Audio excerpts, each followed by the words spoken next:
여러분들이 알고 있는 그 질서가 깨진 건 맞아요. 골 때린다 지금. 그러면서 이제 병 드는 거죠. 이미 병 들었지만 뭐.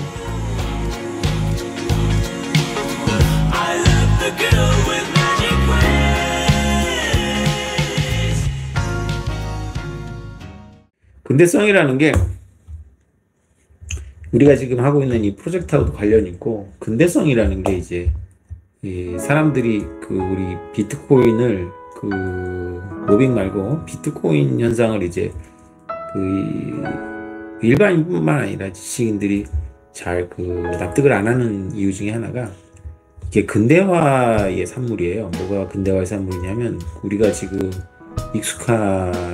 익숙해져 있는 이 국가 시스템이 근대화의 근대성의 산물이에요. 그래서 근대성이라는 것은 이제 어떻게 역사를 잡느냐에 따라 다르지만 이제 대항해 시대하고 관련이 있어요. 그래서 500년, 600년 된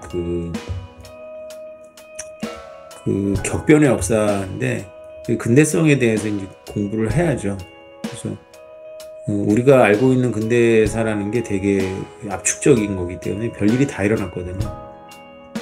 그래서 뭐 공부할 때마다 새로운데, 아무튼 이 근대성이라는 게 굉장히 중앙 집권화된 그런 근대 국가를 만들었고, 그 근대 국가가 좋은 것도 많죠. 뭐 인권을 신장하고 민주주의를 가져오고, 또 2단으로 가가지고 이제 우리가 전체주의도 일란스 쌍둥이라고 볼 수 있겠죠. 이란스 쌍둥이라고 볼 수 있겠죠. 그래서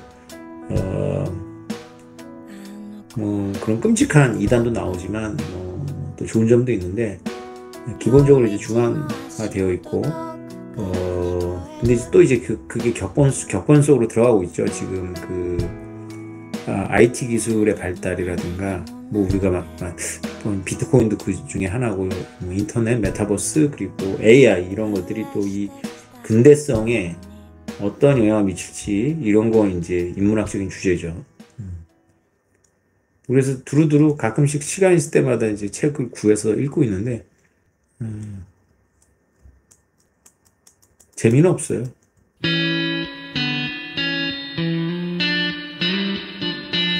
미국은 이제 힘을 투사하면서 이상주의를 같이 투사하는데, 미국이 힘을 투사하지 않으면 미국의 이상주의도 투사가 안 되는 거거든. 근데 미국의 이상주의라는 게 이게 자연적인 게 아닌 거거든. 엄청 부자연스러운 거야. 근데 우리는 그걸 부자연스럽다고 배우지 않았죠. 여러분들은 민주주의나 자유주의가 자연스러운 걸 생각했겠지.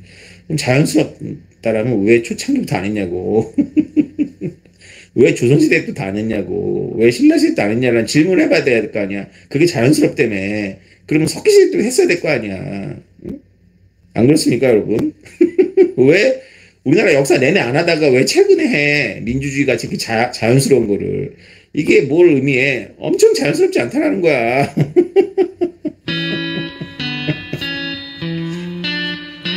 남학생들, 남자들 물어볼게요. 여러분들이 중학교라는 공간 안에 그 침팬지 같은 남자들 모아놓으면, 자연스럽게 놔두면 거기가 그 밀림이 돼요? 아니면 민주주의 토론의 장이 돼요?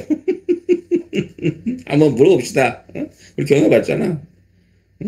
그 공부 잘하는 애들 뽑아갖고 만드는 그런 학교 말고, 그냥 지역에 있어가지고 무작위로 해가지고 부잣집 애들도 가난한 애들도 공부 잘하는 애들 못하는 성실한 애들 게으른 애들 막 다 모여있어. 이런 데를 선생님이 아예 관여를 안 해. 자연을 놔두면 그거 어떻게 돼? 밀림대 아니면 그냥 뭐 원탁회의가 만들어져가지고 이렇게 의회가 만들어지고 합의체제가 돼.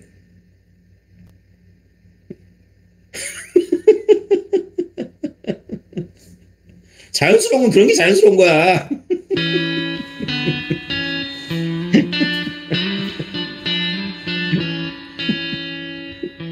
제가 지정학이라는 책을 쓴 이유 중에 하나가 그거예요. 아, 사람들이 진짜 역사를 모르는구나. 이게 자연스럽다는 개념 자체가 나하고 너무 틀리구나.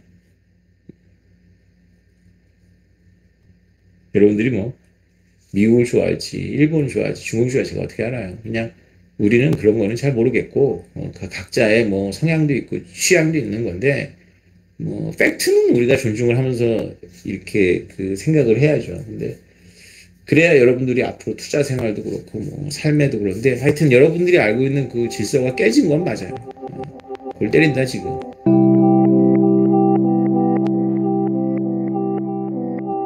돈밖에 없어요, 돈밖에. 그래서 돈 찍어내게 되어 있어요. 그걸 이제 돈 찍어낸다 그러면 이제 그러니까 멋있는 말로 뭐 만들어야지. 경제학자들이 하는 일이 그거밖에 더 있어? 멋있는 말로 양적 완화니 뭐 해가지고 뭐 경제는 쉽니다 이런 개껌.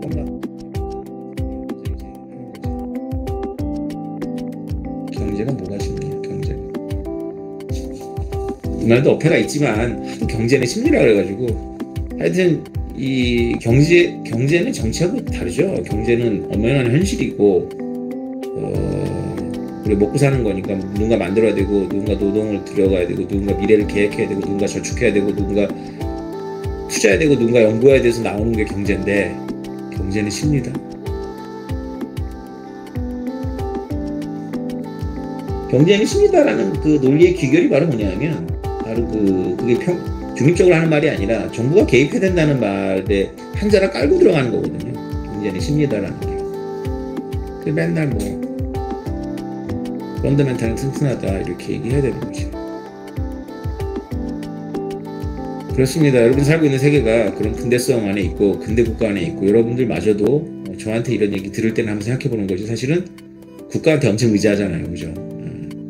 또 우리가 그렇다니까 우리가 그런 존재라는 걸 인정을 하면 그러면 이제 그 안에서 이제 예측이 되는 거지. 이렇게 되면 인플레 내가 고민해봤거든. 이렇게 생각해도 인플레 이렇게 생각해도 인플레 뭐 꺾이고 올라가도 인플레고 그냥 여기서 그냥 무제한 보증해줘가지고 중국의 부동산 업체 다 막아줘. 그래서 공실됐던 아파트가 채워지는 건 아닐 거 아니야. 그죠? 그러면 그 구멍만큼 뭐가 채우는 거냐. 그 간극이 벌어지는 거죠. 그 간극이 공식적인 이자율하고 실질의 이자율하고 공식적인 이자율은 5%인데 실제로 스타트업이 돈 꿀려면 한 30% 줘야 되는 거죠. 복리로 했을 때 뭐 이런 상황이 발생하는 거죠. 그밖에 답 없는 거예요. 그러면서 이제 병 드는 거죠. 이미 병 들었지만 뭐.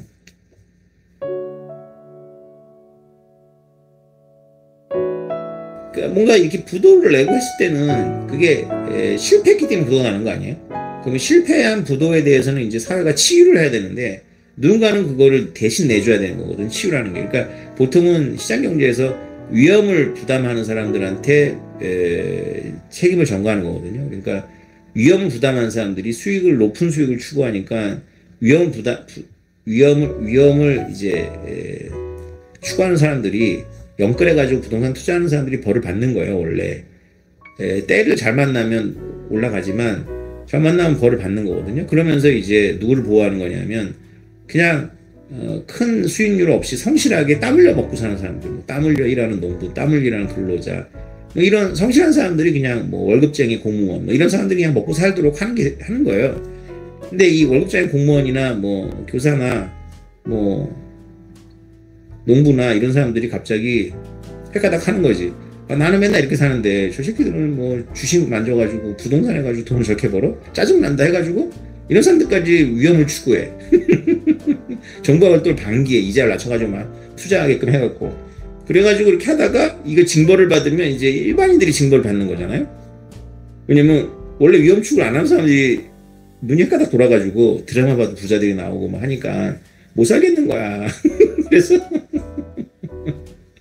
그 성공한 사람들만 보여주니까 그렇지. 그 대부분이 실패하는데 성공한 사람만 보여주는 거야. 그러니까 그냥 개미처럼 살아야 되는 사람들이 갑자기 휙 돌아가고 투자에 나서 그게 버블이거든요. 버블의 초기.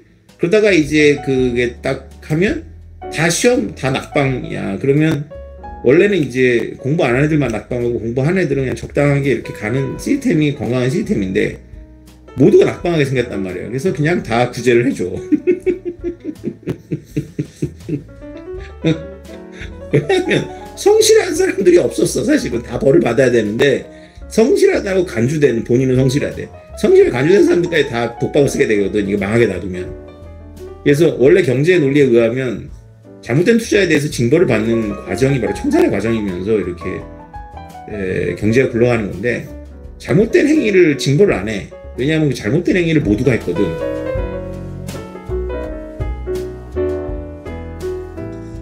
그래서 원래 시장경제라는 게 다 미래가 불확실하니까 불확실한 미래에 대해서 공산주의는 무력한데 시장경제는 적응하는 이유가 뭐 그러냐면, 인텔리전스가 뛰어나는 것도 있지만 시장경제에서는 탐험벌들을 보내는 거죠. 탐험벌들을 보내갖고 영원히 못 돌아오는 벌들도 있는 거예요. 그래서 탐험범들이 막 가는 거지. 얘는 평생 초전도체 그게 될 일인지 안 될지 모르지만 상원 초전만 내 인생 모두 거는 거지. 거기에 인생 다 거는 애다가 투자를 또 앙창하는 거지. 되면 장난 아닌 거고 안 되면 그냥 다 개털 나는 거. 이런 거 하는 그 탐색벌들을 쫙 보내는 게 시장 경제고, 공산주의는 그런 거 안 하는 거지. 알려진 것만 하는 거지. 알려진 것만 하니까 발전 안 하고 퇴보하고 그 관료 자체가 이제 탐욕스러우니까 권력만 있고 혁신 안 하니까. 근데 자본주의는 그나마 이 탐색벌들을 많이 보내는 것 때문에 이렇게 하는 거니까, 자본주의라는 시장경제에서는 당연히 망하는 게 당연한 거고, 위험 추구자들은 원래 망하면서 사회 공헌하는 거거든. 위험 추구자들이 원래 그게 위험 추구자들의 역할이잖아, 그지? 그런데 일개미들이 갑자기 맛이 딱 가는 거야. 문화가 타락하거든. 문화가 타락하면 일개미들이 근로의욕을 상실하고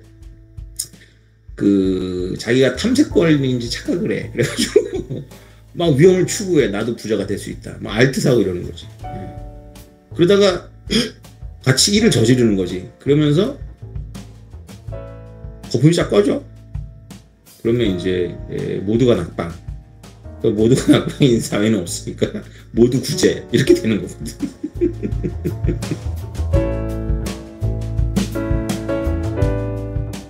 산불이 나면 산에 되게 좋대요. 산불이 나면 이제 돌아가면 산불이 나면 괜찮거든요. 다 번지지 않으면. 원래 자연 속에서 산불이 나고 그럼 또 거기서 새롭게 나오고 뭐 이렇게 정리가 돼가는 건데, 전체적으로는 그런데 내 산에서 불 나면 그거 안 끄겠어요. 그래서 저는 여러분들한테, 여러분 제 스타일 아시겠지만 도덕적 판단을 전제로 얘기한 게 아닙니다. 그냥 뭐라 그럴까, 그냥 현상적으로 얘기를 해본 거예요. 전망해야 되니까.